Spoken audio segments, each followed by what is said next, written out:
बिस्मिल्लाहिर्रहमानिर्रहीम। Prologue to the Canterbury Tales में आज हम देखने वाले हैं कि चौसर की क्या कंट्रीब्यूशन रही है इंग्लिश लैंग्वेज में और इंग्लिश लिटरेचर में, और किस तरह से उसको इंग्लिश लिटरेचर का या इंग्लिश पोइट्री का बानी या फादर माना जाता है।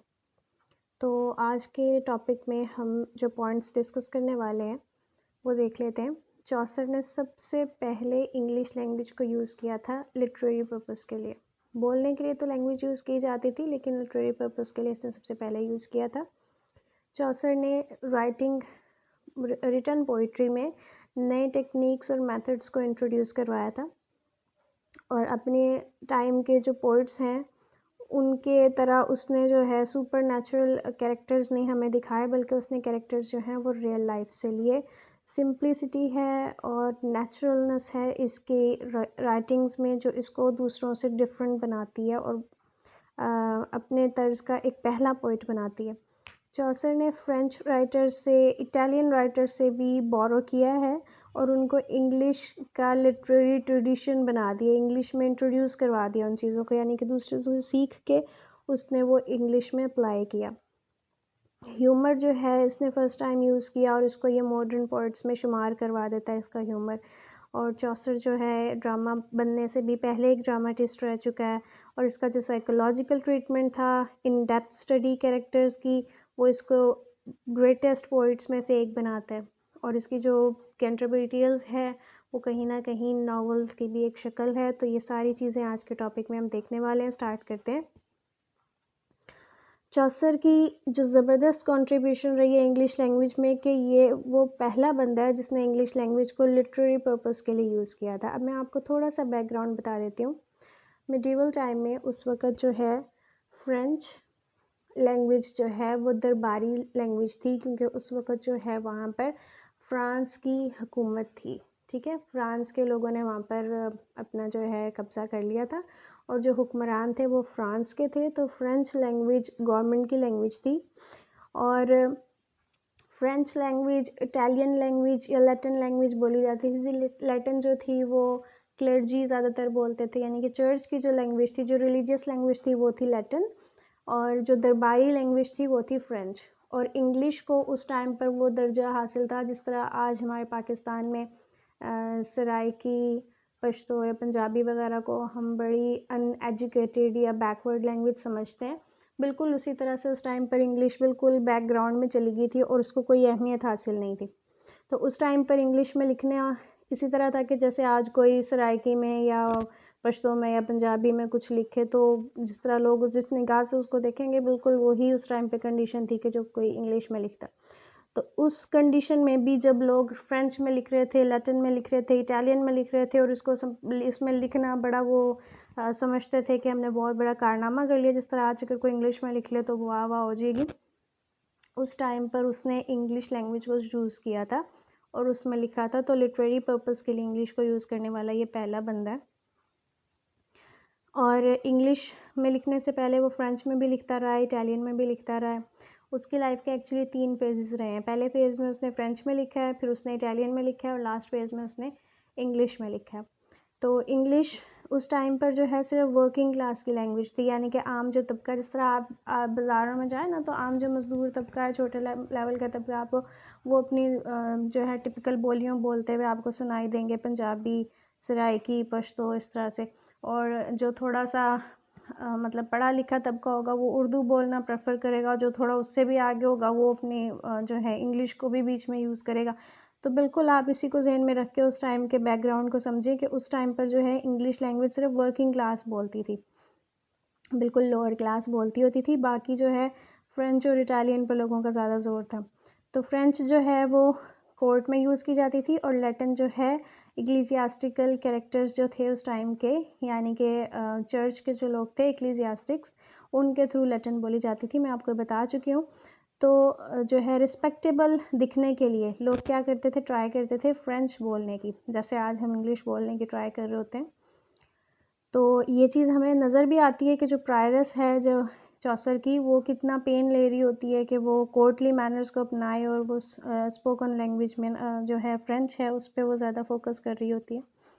तो चौसर ने उस टाइम पे क्या किया, रुस्टिक लैंग्वेज उठाई, जो आम देहाती लैंग्वेज थी उसको उठाया और उसको जो है उसने इस काबिल कर दिया कि उसमें लिखा उसने, ठीक है। उस टाइम पर देखिए इंग्लिश जो है उसके रिटन स्पेलिंग्स नहीं थे, इंग्लिश कोई उस टाइम पे बहुत डेवलप्ड लैंग्वेज नहीं थी, ये एक तरह से एक डायलॉग जिसे आप कह सकते हैं ना कि एक बोली का इसको दर्जा हासिल था, ये प्रॉपर एक डेवलप्ड लैंग्वेज का इसको दर्जा हासिल नहीं था।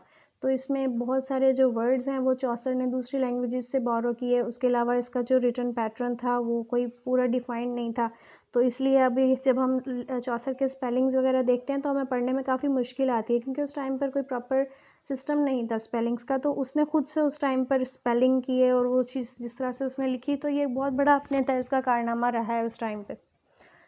तो उसने क्या किया था, उसने रुस्टिक लैंग्वेज को उठाया और उसको वोकेबल बनाया, उसने फ्रेंच मेथड्स को अपनाया एंड राइम्स में, यानी कि उसने फ्रेंच और इटालियन से अपनी सारी ज़िंदगी में जो सीखा ना उसने वो इंग्लिश में अप्लाई किया, और उसने इंग्लिश को इस काबिल बनाया कि वो बाद में नेशनल लैंग्वेज बन गई। पोइट्री में एक जो है राइम स्कीम यूज़ होती है जिसको हम हीरोइक कपलेट कहते हैं, उसने वो हीरोइक कपलेट इन्वेंट किया, उसको स्टैंडर्ड मेजर बना दिया नैरेटिव पोइट्री का, जैसे कि शेक्सपियर ने बाद में ब्लैंक वर्ड्स को बनाया था। तो आप ये ज़हन में रखें कि जो हीरोइक कपलेट है उसको स्टैंडर्ड बनाने वाला जो है पोइट्री में वो कौन है, चौसर है। चौसर ने फ्रेंच के मेथड यूज़ किए इरेगुलर मीटर्स के इंग्लिश पोइट्री में, यानी कि उसने न्यू चीज़ें जो भी उसने दूसरी लैंग्वेज से सीखी वो उसने इंग्लिश में आके अप्लाई की। एंग्लो सेक्सन में जो लिटरेचर होता था उसमें लाइंस बड़ी इरेगुलर होती थी और उसमें जो नंबर्स होते थे अनएक्सेंटेड सिलेबल्स होते थे, सिलेबल कहते हैं एक मूवमेंट ऑफ टंग, जैसे कि मैन ली नेस। सो मैन एक सिलेबल है, ली दूसरा सिलेबल है, नेस तीसरा सिलेबल है, ये आप जो है ना लिंग्विस्टिक्स में जाके आप पढ़ेंगे। अब जिस तरह सपोज जो चौसर है, चौ ये एक सिलेबल और सर ये दूसरा सिलेबल। तो उस टाइम पर जो एंग्लो सेक्सन लैंग्वेज जो थी उसमें जो लिटरेचर होता था उसके सिलेबल्स भी बड़ा, यानी कि आप यूँ समझ लें कि उसमें कोई वज़न नहीं होता था, रदीफ़ काफ़िया वगैरह उर्दू में पढ़ा ही होगा ना, तो रदीफ़ काफ़िया वज़न वगैरह नहीं होता था, बड़ी कोई ना इरेगुलर सी पोइट्री होती थी। और चौसर ने बड़ा एक नया तरीका अपनाया उसको हैंडल करने का। मीटरिस्ट, ग्रेट मीटरिस्ट बोला जाता है उसको, क्योंकि उसने मीटर जो है उसमें डिफ़ाइन किया था। उसकी जो रेंज थी वो बड़ी लिमिटेड थी, लेकिन उसने उसी को बड़ा तरीके से टेक्निकली अपनाया। टेट्रामीटर, पेंटामीटर, ये जो है ना टिपिकल जो है टर्म्स हैं पोइट्री में यूज़ होती हैं, और उसने बड़ा स्किलफुली पॉजेस को, सब्स्टिट्यूशंस को, बाकी चीज़ों को जो है अप्लाई किया, और उसने जो है पोइट्री को, इंग्लिश पोइट्री को उसने बहुत अच्छे तरीके से डेवलप किया। तो ये 2-3 पॉइंट्स अगर आप याद रख लेंगे कि उसने मीटर पे काम किया, ठीक है, उसने हीरोइक कपलेट को स्टैंडर्ड बनाया, और उसके अलावा उसने दूसरी लैंग्वेजेस से जो चीज़ें सीखी मीटर्स वगैरह की, ठीक है, सिलेबल्स और ये सारी चीज़ें उसने उसको जो है ना इंग्लिश लैंग्वेज में लाकर उसने अप्लाई किया। चौसर ने अपना खुद का एक स्टैंज़ा बनाया, 7 लाइन स्टैंज़ा, जिसको राइम रॉयल कहते हैं। 7 लाइन स्टैंज़ा उसने इन्वेंट किया, ठीक है। उसके अलावा उसने चौसर ने क्या किया, उसका जो ज़बरदस्त एक कंट्रीब्यूशन है वो ये है कि उसने ह्यूमन लाइफ को फैंटेसी से रियल लाइफ में लाके उसने जो है ना डिपिक्ट किया हमारे सामने। उससे पहले या उसके टाइम के जो लोग थे वो सुपर नेचुरल एलिमेंट्स को अपनी पोइट्री में बताते थे।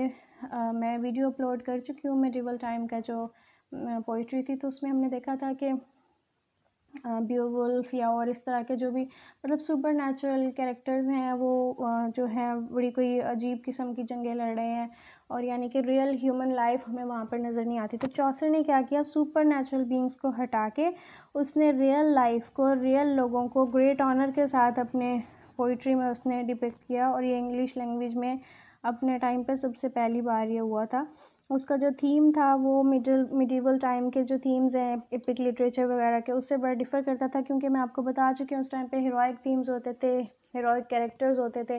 तो चौसर वो पहला बंदा था जिसने रियल ह्यूमंस को उस टाइम पर हमारे सामने कैरेक्टराइज करके पेश किया, ठीक है। कोर्ट पोइट था वो, तो उसका जो स्टार्ट के जो स्टेजेस थे वो बड़े रिस्ट्रिक्टेड थे चॉइस में, लेकिन जब उसने क्या, अच्छा मैं आपको ये बता दूं कि जो चौसर है वो 3 डिफरेंट किंग्स के अंडर रहा है और वो काम भी करता रहा है एक कोर्टियर की हैसियत से, दरबारी की हैसियत से, तो इसलिए वो ट्रैवल वगैरह करता रहता था। उसने ट्रैवल इतना किया है और वो लोगों से इतना ज़्यादा कांटेक्ट में आया है कि उसने लोगों की साइकी को, लोगों के कैरेक्टर्स को बहुत डीपली समझा है और फिर उसने उन्हीं रियलिटीज़ को कहीं ना कहीं जो है ना अपनी पोइट्री में हमारे सामने पेश कर दिया। तो स्टार्ट में जो है उसने जो है दूसरी लैंग्वेजेस में भी लिखा और हीरोइक थीम्स पे भी लिखा, लेकिन जब टाइम के साथ साथ जिस तरह उसमें मैच्योरिटी आती गई तो फिर उसने रियल लाइफ को अपना सब्जेक्ट बनाया। फिर उसके बाद जो है उसकी पोइट्री की एक बहुत अच्छी खसूसियत हमें नज़र आती है कि वो है यूनिफाइड सेंसिबिलिटी। उसमें कंटेंट भी सिंपल है, ठीक है, और जो फॉर्म है वो भी सिंपल है। यानी कि अगर वो रियल लाइफ को हमारे सामने प्रेजेंट कर रहा है ना, तो वो कोई बहुत आला पाए किस्म की लैंग्वेज यूज़ नहीं कर रहा, वो लैंग्वेज भी आम लोगों की बोली जाने वाली रियल लैंग्वेज को यूज़ कर रहा है। सिंपल और इजी टू यूज़ जो उस टाइम की लैंग्वेज थी, जो लोग बोलते थे, वो बिल्कुल रियल चीज़ को रियल अंदाज में पेश कर रहा है। उसका जो स्टाइल है वो बड़ा सिंपल है, नेचुरल है। ऑल टुगेदर उसमें हमें जो है ना आर्टिफिशियल पन कुछ नज़र नहीं आता है। उसके जो वर्ड्स हैं वो डेली लाइफ से लिए गए हैं। उसके सेंटेंस शॉर्ट हैं, स्वीट हैं, सिंपल हैं स्ट्रक्चर में, और ऑकवर्ड इन्वर्जन्स नहीं है उनके अंदर, ठीक है। उसमें बैलेंस है, यानी कि ओवरऑल जो है ना उसकी पोइट्री कानों को भी अच्छी लगती है और समझ में भी आ जाती है। और ऐसे कोई दूर दराज के खींच के लाए हुए उसमें कंसीट या मेटाफर हमें नज़र नहीं आते हैं, यानी कि तशबीह, इस्तिआरे वगैरह में चीज़ें नज़र नहीं आती हैं। सिंपल सी लैंग्वेज है उसकी जो उसने यूज़ की है। चौसर ने आइडियाज़ और स्टाइल, मेट्रिकल कंपोजिशन वगैरह जो है फ्रेंच पोइट से, यानी कि जैसे दांते से लिया है। उसके अलावा वो इटालियन राइटर जैसे कि पेट्रार्क वगैरह से भी इन्फ्लुएंस था, लेकिन उन सब का जो भी उसने सीखा, उससे जो भी उसने बोरो किया रियलिज़म में या बाकी चीज़ों में, उसको उसने बड़े तरीके से, बड़ी खूबसूरती से अपनी इंग्लिश पोइट्री में ना हमारे सामने पेश कर दिया। अगर हम चौसर के सटायर की बात करते हैं तो वो फ्रेशनेस ऑफ ह्यूमर हमें उसके सटायर में नज़र आती है, जो कि उसको मॉडर्न इंग्लिश पोइट्री का जो है पायनियर बना देती है। मैंने आपका पिछला, अगर आपने लेक्चर नहीं देखा तो चौसर के जो है सटायर और आयरनी पे वो मैंने अपलोड कर दिया है, वो आप देख लीजिएगा। तो वो पहला ह्यूमरिस्ट कहलाया जाता है इंग्लिश लिटरेचर में, क्योंकि उससे पहले किसी ने ह्यूमर पे इतना काम नहीं किया था। उसके अलावा जो उसका ह्यूमर है वो फोर्स्ड ह्यूमर नहीं है, यानी कि जानबूझ के ज़बरदस्ती वो कोई मजाक पैदा करने की कोशिश नहीं कर रहा, बल्कि उसका जो ह्यूमर है वो स्पॉन्टेनियस है, यानी कि बिल्कुल नेचुरल है।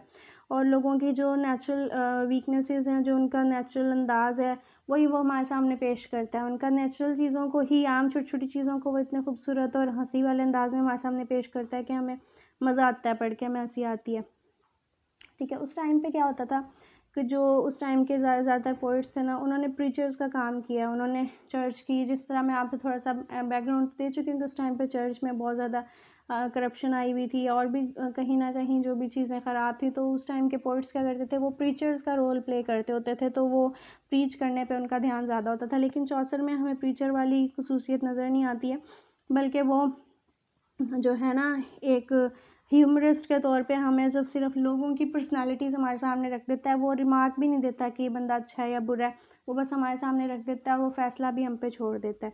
तो उसकी जो पोइट्री है वो इसी वजह से फ्रेश लगती है आज भी, जितनी उस टाइम पे थी। अब अगर हम ये देख लेते हैं कि चौसर ने जो है ड्रामा को बनने से पहले, ड्रामा जो है एलिज़ाबेथन टाइम में, जब शेक्सपियर का जो टाइम था उस टाइम में प्रोड्यूस हुआ था, तो शेक्सपियर का टाइम उससे काफ़ी टाइम बाद आया। उससे पहले की चौसर की जो पोइट्री है उसमें हमें ड्रामा की खसूसियात नज़र आती हैं। उसकी जो कैंटरबरी टेल्स हैं उसमें हमें रियलिज़म नज़र आता है। रियलिज़म क्या होता है उसके बारे में एक लेक्चर अपलोड कर दिया है, पहले वो आप देख लीजिएगा। तो उसके जो कैरेक्टर्स हैं वो ड्रामेटिक कैरेक्टर्स हैं और ड्रामेटिक अंदाज में लिखे गए हैं। उनके जो डायलॉग्स हैं, उनका जो मोनोलॉग्स हैं, यानी कि आपस में खुद कलामी, अपने आप से बातें करना, फिर जो पिलग्रिम्स की डिस्क्रिप्शन है, ये सारा कुछ हमें बिल्कुल ड्रामेटिक लुक मिलती है कि ये सारा कुछ ड्रामा में होता है। फिर जब स्टोरीज़ वो लोग जो नरेट करते हैं वो भी ड्रामेटिक क्वालिटीज़ रखती हैं। तो कहीं ना कहीं चौसर जो है ड्रामा बनने से पहले ही उसमें ड्रामाटिस्ट की खसूसियात रह चुकी हैं। फिर उसके बाद हम ये देखते हैं कि चौसर की prologue to the Canterbury Tales में हमें नावल की कैरेक्टर्स भी नज़र आते हैं। और कुछ लोग तो उसके नावल, उसकी जो पोइट्री है उसको पहला नावल कहते हैं हिस्ट्री में। उसने क्या किया, क्लासिकल टेक्निक्स अपनाई स्टोरी टेलिंग की। स्टोरी टेलिंग ही होती है ना एक तरह से नावल में, कि कैरेक्टर्स होते हैं, रियल कैरेक्टर्स होते हैं, और वो अकेले नहीं होते, सिक्लूजन में नहीं होते, बल्कि वो कंपनी में उनको फिर उनको बताया जाता है, उनकी स्टोरीज़ बताई जाती हैं। कोई भी क्लास होती है उसको डिपिक्ट किया जाता है, कोई एक सब्जेक्ट ले लिया जाता है, उसके बारे में बात की जाती है। तो यही सारी चीज़ें हमें चौसर की prologue to the Canterbury Tales में दिखती हैं, जिसकी वजह से हमें पता चलता है कि कहीं ना कहीं नावल के आने से पहले, देखें ड्रामा के आने के भी काफ़ी टाइम बाद नावल आया था, तो नावल के कहीं आने से पहले ही चौसर की पोइट्री में हमें नावल की खुसूसियात मिलती हैं। जिस तरह से उसने इवेंट्स को बताया, जिस तरह से उसने कैरेक्टर्स को बताया, जिस तरह से उनकी स्टोरीज़ को बताया, तो हम ये कह सकते हैं कि जो चौसर की कमेंट्री है prologue to the Canterbury Tales पर, और जो उसका स्टाइल है, चौसर जो है एक्चुअली उसका जो स्टाइल है वो आज के नॉवलिस्ट की तरह है। तो चौसर हमें कहीं ना कहीं टाइम से पहले का नॉवलिस्ट भी दिखता है। अब हमने जो पॉइंट्स देखे थे, अब हम उनको एक दफ़ा से दोबारा रिफ़्रेश कर लेते हैं कि चौसर ने फर्स्ट टाइम इंग्लिश लैंग्वेज को लिटरेरी पर्पज़ के लिए यूज़ किया, इसलिए उसको फादर ऑफ इंग्लिश कहा जाता है। ठीक है, उसने पोइट्री में, इंग्लिश पोइट्री में जो है उसने कितनी सारी चीज़ें इंट्रोड्यूस की, नई टेक्निक्स, नए मेथड्स, और दूसरे लैंग्वेजेस से उसने जो कुछ सीखा वो लेके आया, न्यू न्यू वर्ड्स उसने इन्वेंट किए। ठीक है, उसने स्पेलिंग्स वगैरह खुद जो है इन्वेंट किए। तो ये कहीं ना कहीं उसका ये बहुत कंट्रीब्यूशन रहा, इसलिए उसको फादर ऑफ इंग्लिश पोइट्री कहा जाता है। फिर उसके अलावा जो है उसने और क्या दिया इंग्लिश को, कि उसने सिंप्लिसिटी और नेचुरलनेस दी, और वो कहीं ना कहीं आगे जाके पोइट्स ने बहुत फॉलो किया। और उसने फ्रेंच राइटर से और बाकी इटालियन राइटर से बहुत कुछ बोरो किया, और वो उसने इंग्लिश लैंग्वेज का, इंग्लिश लिटरेचर का हिस्सा बनाया। ठीक है, फिर हमें जब चौसर के हम ह्यूमर की बात करते हैं तो हमें लगता है कि ये मॉडर्न पोइट्स का भी पायनियर है। ठीक है, उससे पहले ह्यूमर नहीं था। फिर उसके बाद हमें ये पता चलता है कि जो चौसर जो है ड्रामा बॉर्न होने से भी पहले एक ड्रामाटिस्ट है। फिर हम कहते हैं कि जी चौसर जो है वो नावल बनने से भी पहले एक नावलिस्ट रह चुका है, उसकी चीज़ों में हमें नावल की झलक नज़र आती है। फिर जब हम साइकोलॉजिकल ट्रीटमेंट्स देखते हैं कि वो कैरेक्टर्स को कितना डेप्थ में जाके, ये वाला पॉइंट आपको ना आर्ट ऑफ कैरेक्टराइजेशन मैंने एक टॉपिक अपलोड किया, वहाँ पे मिल जाएगा उसके अंदर, कि किस तरह से उसने साइकोलॉजिकली इन डेप्थ जाके अपने कैरेक्टर्स की स्टडी की और उसको हमारे सामने पेश किया। तो ये सारे जो है ना सिंपली कुछ पॉइंट्स हैं जिसकी वजह से हमें पता चलता है कि चौसर की क्या कॉन्ट्रीब्यूशन रह चुकी है इंग्लिश लैंग्वेज में और इंग्लिश लिटरेचर में। अगर आपका कोई क्वेश्चन हो तो आप मुझसे पूछ सकते हैं। दुआ में याद रखिएगा। अस्सलाम वालेकुम।